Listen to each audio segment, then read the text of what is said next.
elles s'élancent à leur tour à l'assaut du col. Elle apprend à se nourrir, à trouver des bonnes graines.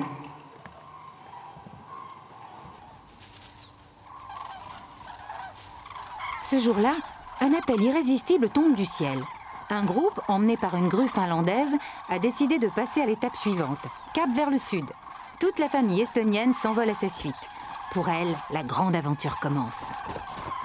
Les cris des grues ont longtemps donné lieu à des légendes et bon, on s'est aperçu, alors je crois que ça c'est l'arrivée des phares pour la navigation qui ont permis notamment aux ornithologues allemands de s'apercevoir que les oiseaux volaient de nuit. Alors qu'avant on entendait des cris et puis c'était mystérieux, ça faisait peur, on ne savait pas. On a inventé des histoires de chevauchés fantômes, des choses comme ça, des légendes. Et en fait, les oiseaux migrent de nuit. Sur le plan génétique, est-ce qu'il y a une possibilité de connaître l'origine géographique de l'oiseau? On parle très souvent de la réduction des milieux humides. C'est une zone de nourrissage des oiseaux. Alors, qu'est-ce que ça génère ou qu'est-ce que Comme quoi la migration ne serait pas une question de survie, en fait. Ça dépend de quoi, ça? C'est très compliqué. Là. Certaines espèces migrent, d'autres pas, et dans certaines populations, d'une espèce en particulier, au sein de la même espèce, oui, et d'autres non. Alors, il peut y avoir, en fonction des zones géographiques, des oiseaux qui sont poussés par le fait que, nichant par exemple en montagne, le rouge-gorge de montagne par exemple,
C'est souvent une juxtaposition de différents oiseaux. Je ne peins pas souvent un oiseau seul, posé sur une branche. Ça ne m'intéresse pas. De mon point de vue, ce qui est intéressant, c'est la manière dont l'oiseau réagit. C'est pourquoi j'ai tendance à peindre des oiseaux posés, car ils sont souvent en nombre, et ça ouvre plus de possibilités en tant qu'artiste, pour montrer une esquisse, une couleur, une lumière, qui évolue sans cesse.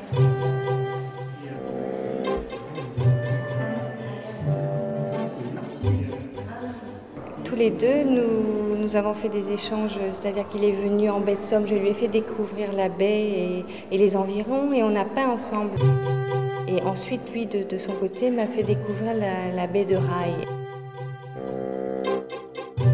Et on a beaucoup peint, on a fait beaucoup d'aquarelles sur une année. Et c'est toutes ces aquarelles qu'on expose aujourd'hui, et donc c'est une somme de travail assez énorme. Et toutes ces aquarelles se retrouvent également dans un ouvrage qu'on a réalisé tous les deux. Donc on a à la fois peint, écrit les textes tous les deux en duo. Eh bien, j'ai tellement apprécié l'année dernière que lorsque vous m'avez demandé de revenir pour réaliser un livre cette fois, c'était une idée merveilleuse.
peau, c'est le dessus du métal, je ne vais pas le blanchir.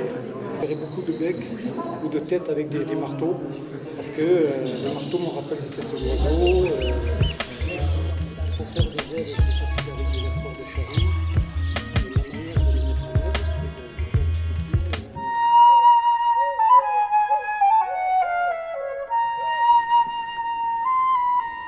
sculpture. Ça représente une plume, comme une plume qui tombe quand vous la voyez se poser sur l'eau, à la surface. Une plume de cygne, par exemple, tombée de sa poitrine. Ça tourne comme un petit bateau, quand la plume est vraiment petite. Mais moi, j'en ai fait une grande. Et quand le vent s'y engouffre sur le lac, car l'idéal c'est qu'elle soit sur l'eau, le vent donne un son, comme vous l'avez entendu tout à l'heure. Et tout ça s'agite.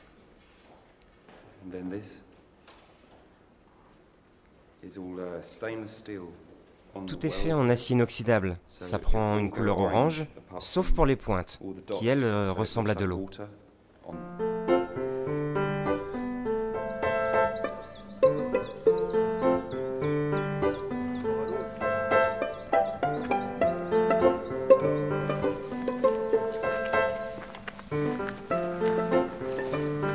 Comme l'innovation était très longue, ils ont le temps de pondre tranquillement. Et après, les œufs, ils ont bien éclos et il y avait des petits brochets comme ça, on les voyait partout dans le... Ah oui, c'est énorme. Donc on a eu un surplus de brochets, donc pour les pêcheurs, c'est quand même très bon. Ça, on dit toujours qu'il y a quelque chose. Exactement, exactement. Alors c'était quand même marrant parce qu'on voyait par exemple des cartes. On voyait comme ça des cartes.